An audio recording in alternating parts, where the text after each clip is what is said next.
there you have it.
This is the Doug Ritter RSK Mk5.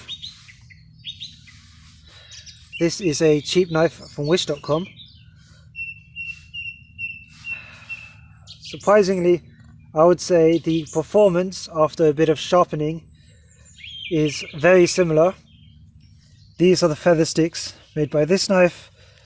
These are the feather sticks made by this knife. However, this knife from wish.com is about 1/10 of the price of this knife. Another point of contention, this knife is not able to strike a ferro rod unless you use the blade. I have done that once and it actually very slightly damaged the blade, so I do not recommend doing that. This knife, however, does strike a ferro rod, albeit not very well. At least you can get a few little sparks, which if you have the right sort of tinder to catch it, you might be able to get a flame out of it. The inside edge actually works slightly better if I had a longer ferro rod, but this is a broken piece of ferro rod. Check out my one-handed fire starting to see where I got this. Anyway, I guess I'll do a conclusion on this knife.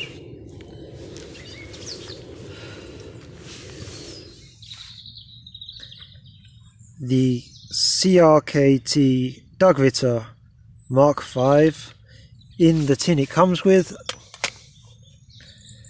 weighs 68 grams. Without the tin, 30 grams.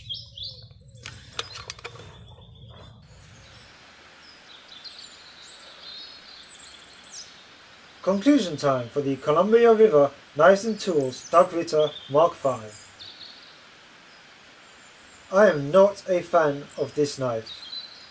Marketed as being the best survival tin knife, I do not feel that it meets this brief. I have had better results carving, feather sticking, etc. with small folding knives. This knife is not very comfortable and I did not find it to perform well, even when sharpened to the point where it passes the paper test with ease. I find the idea that you would have to fashion primitive handle scales for it, extending the grip, making it more bearable to use, laughable and counterintuitive. A survival tool should be ready to go. Conserving energy and resources is a big deal in survival situations. So taking up more of the precious space in your survival kit, the knife already taking up quite a bit, in order to include extra cordage for to make a handle doesn't make sense. I really believe a ferro rod is a must for survival kits.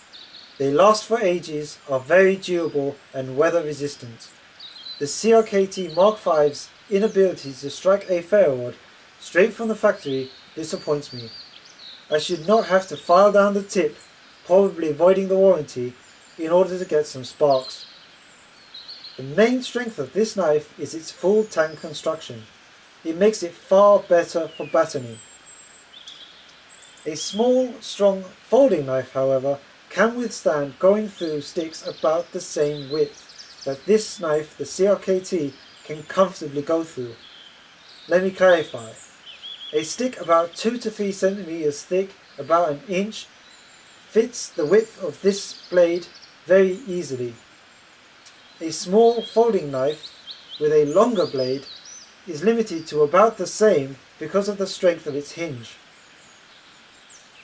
The difference being with the CRKT, you can hammer it into logs like a nail. However, I feel that this is more of a party trick as opposed to a survival necessity. If you are familiar with the wedge technique and know to do it well, you can split logs with any knife you can carve with. And there are plenty of small folders a lot better at carving. Making a wedge with the CRKT was an ordeal. So, controversial as they may be, those are my views on the CRKT Doug Ritter Mk5. In general, I think these kind of survival tins are a bit gimmicky. But I do appreciate the efforts to design for extreme hypothetical situations and push the limits of how small, light and versatile survival tools can be. This knife, for me, is not the innovation that makes me take these mini kits seriously. So, over to you. What do you guys think of the CRKT Doug Ritter Mk5? And what do you think is the best tool for an Altoid style survival kit? Let me know in the comments below, and I'd really appreciate a thumbs up, and if you're new, please do subscribe. Thank you for watching. Until next time, keep enjoying nature.